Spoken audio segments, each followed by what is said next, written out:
Thank you, Dr. Nejat, for the invitation to give a talk for your student at Bradford University. So, to introduce myself, my name is Mohammed Abed Mizal. I describe myself as reservoir petroleum engineer. I used to study in Germany, and first PhD from Germany.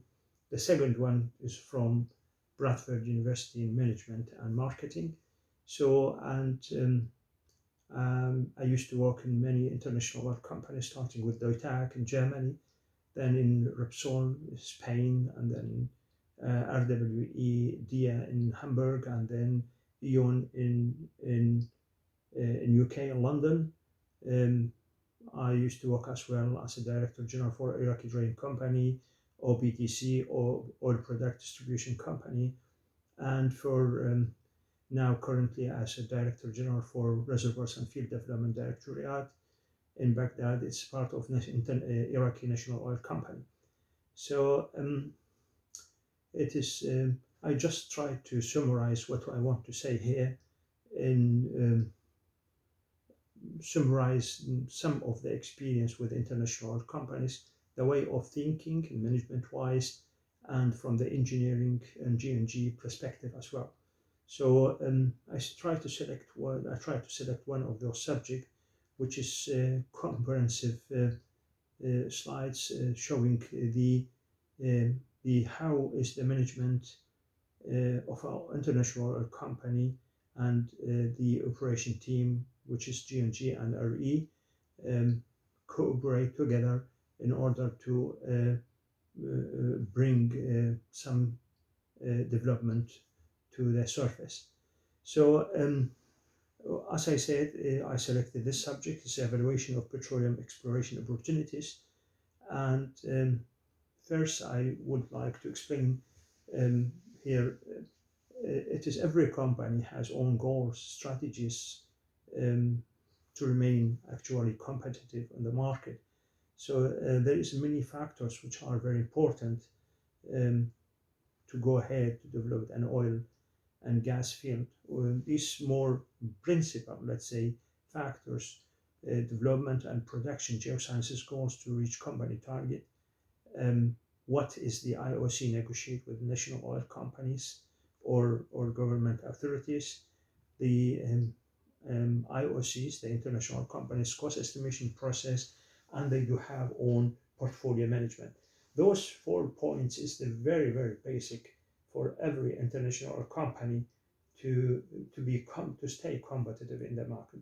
So all these points, what I already mentioned before, I put some detailed explanation in the background, in the backup, in order to go faster. Here in our we have limited time between 30 and 40 minutes, so that's why I put some explanation in backup for this point. So let's say before we decide where and why and when international oil companies develop an oil and gas field, the board of directors or the management think about many things, which are, let's say, the mentality of the company, the culture of the company, the goals of the company, the risk and the fiscal regime, and as well the environment working company. Let's say is the mentality of the company in line with that X country or this company, the culture of the company as well. Which goal which would like to reach the IOC international company in that case, which kind of strategy they do have there. So how they assess their risk, it is different assessing the risk from company to company. Which kind of risk regime they do have or they do like to have. Is technical service contract for them okay, or it must be a production sharing agreement? The environment of the working environment in that country or in this area is acceptable for the international company or not. Those factors is very, very important before go ahead and think where to develop, on why we need these resources, and when we need to do it. Let's go to the next slide and explain where. Some of the companies, after what we explained before, then decide it is where. It is in South America, in Peru, in Africa, in Middle East, Far East, whatever. So there is many different areas in the world, depending of the strategy and of the company and the goals and what would like to reach, and decide is in line with those points what I mentioned before. So then, why we need this? Because we need energy, we need resources to, because we have a demand for energy everywhere. So actually, example, 2017, the world had 3.5 billion barrel of liquid discovered, and in 2021, just 4.7 billion, which is worst performance in 75 years. The reason for this decline is simple. It is getting harder to find the large discoveries known as elephants, and most prospective areas have already been explored. So then there is another factor impacting that what we talked about before. The investment slump in traditional supply sources look like it will continue to have an effect in a new production. So as a result of these challenges, we currently have what the International Energy Association, the IEA, the IEA calls a two-speed market, two-speed oil market. Although U.S. tight oil or shale oil is a dynamic new source of supply, investment in more conventional sources of output has dropped, and as a result, the world needs to find an additional 2.5 million barrels per day, so of new production each year, just for conventional output to remain flat. So then this is a big challenge actually to continue finding such kind of resources. So another big challenge in the industry comfort is supply disruption. In existing oil field, production is declining, and this decline rate is accelerating by 4 to 7% per annum. If you look to literature, they will tell you 4%, but my experience is more than this, 5, 6, and 7 maybe percentage of decline. Current spending increase elsewhere are insufficient to ensure discoveries of enough new field to replenish this decline. It is need a big investment. I will show later on how much investment need to get these hard resources or to find them. So in some countries, the supply disruption is related to geopolitical, like in Middle East or Russia today. We have factors which influence this supply or these discoveries or this development. All of these point together, big reason to think about the energy transition. So here I have showing you the expanding investment in oil and gas. Look, the expanding from 2010 and 2025. You see the Middle East expand, for example, over 200 billion to 300 billion 2025. Another countries which are showing here in gray, like Australia or countries like Europe, Africa, South America, they need a lot more to find such resources or to develop such resources. So now this is short explanation about how international oil company think and what would like to do if they have own goal and strategy before the goal and before the goal and strategies. What should you do, and what they expect to have, etc.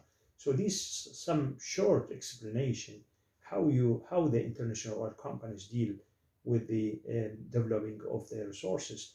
Yeah. So now, if we go more in details and said, okay, how the international oil company make a decision, investment decision. It's very simple. The investment decision depending on just for the resources assessment. So if you look this graph, what I showing you here what is the recoverable hydrocarbon quantities of this accumulation. If we have enough accumulation, which is commercial, let's say commercial accumulation, then the company can should make an investment decision. So now, which methodology use? Maybe you know that. I guess you know that as well. The methodology is very usual for every company. First, we need to have the volumetric calculation using our existing or available data, which includes seismic interpretation, mapping, for example, gross rock volume determination,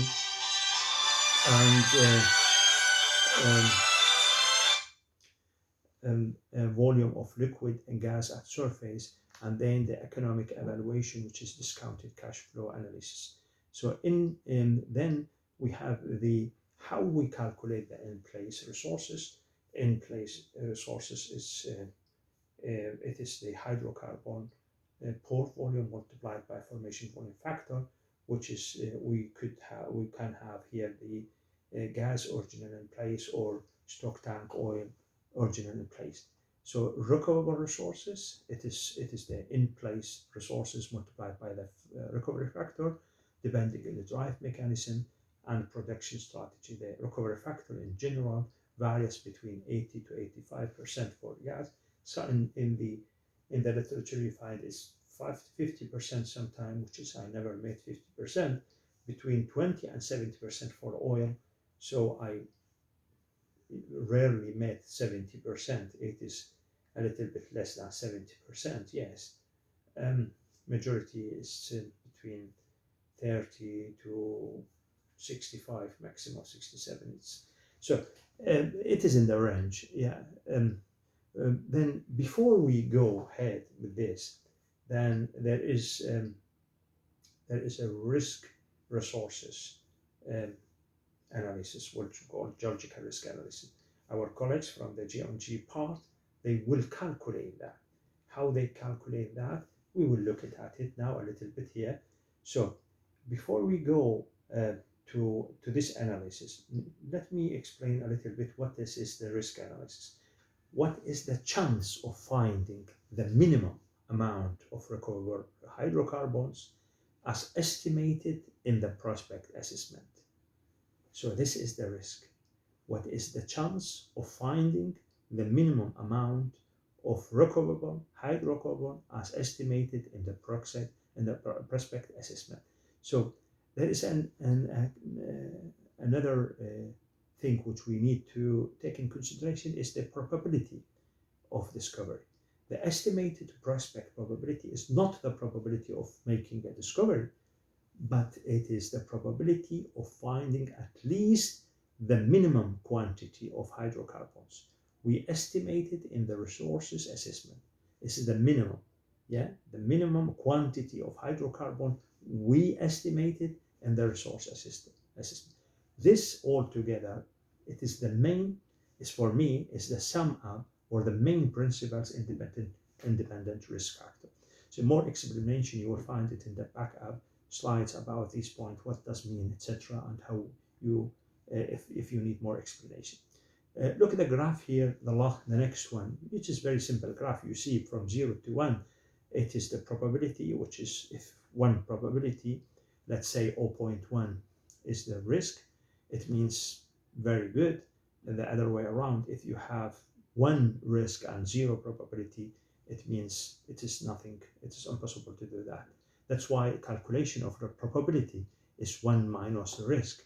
So another graph showing you the areas where it's optimistic, where it's pessimistic, high risk prospects are risk too low, and low risk prospects are risk too high.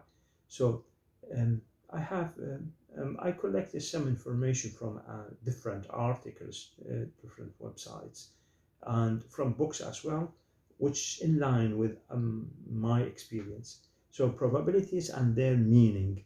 I took this slide from a guy, is a geophysicist consultant, Mr. Alan Fall. he described the probabilities. Let's say 1 is certain, is 100%, and the chance of success rate is 1. It means certain should not exist in inventory, should be done immediately. If we owe 9.5, it is almost certain. If our chance of success 0.7 to 8, it means we need appraisal, set up a well, an existing discovery, moderate, conservative, etc. The table gives you very nice explanation. What does mean probabilities in 1 to 0, and what does mean chance of success ranges, and what is the prospect type could be if I have chance of success 0.1 or 0.7 to 8 or 0.5 to 0.6, etc. It is very good for G&G and RE people to look at this and understand when should we go ahead or not.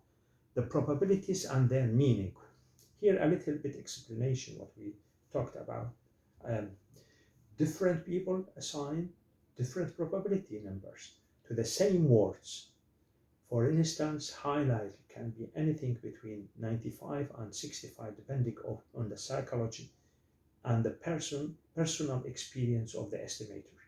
Working in multinational company brings together dimension in that people from different countries also have different perspective, and relative optimism or pessimism is estimating chance. So if you it is true, international companies with different people, they have different mentality, different background, different culture.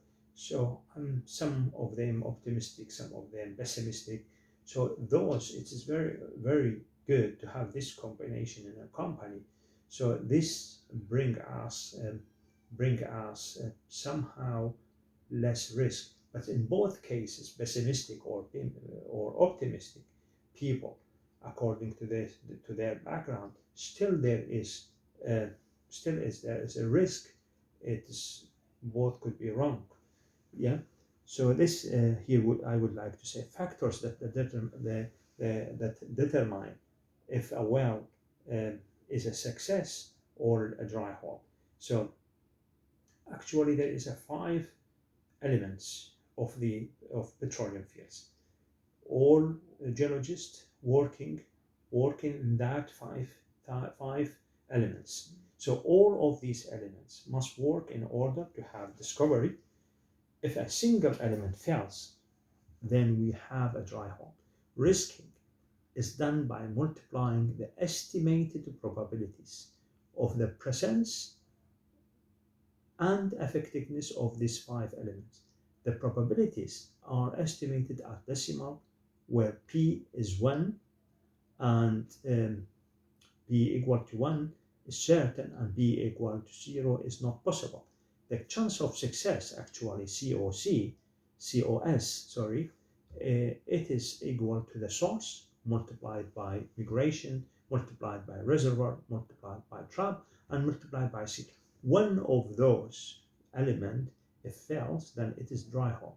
So that's why the estimator try to find the correct one in order to get approximately not a dry well.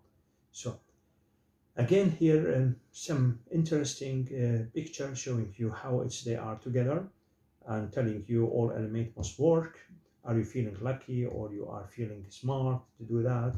So anyway, this is words from Alan Fohm from his article. So again, geoscientists to do extensive work in order to try to understand and quantify these risks. For example, so they do need to first to look to the structure seismic interpretation to produce a holistic picture of the geology and define potential traps. So basin modeling to try to predict migration pathway for the source kitchen, from the source kitchen to reservoirs, as well as trying to predict the pressure in the traps in order to estimate the seal capacity of the cap rock. Sedimentology to look at the distribution and the quality of the reservoir rocks and try to predict their production performance. Geochemistry to look at the source rocks and their fluid, stratigraphy to look at the relative ages of the rocks and the timing of key events. QI, geophysics to look for geophysical direct indication, hydrocarbon indicators to help reduce the risk further. The aim of the quantitative interpretation, QI, is through the use of the multitude analysis to predict lithology and fluid content away from the wellbore.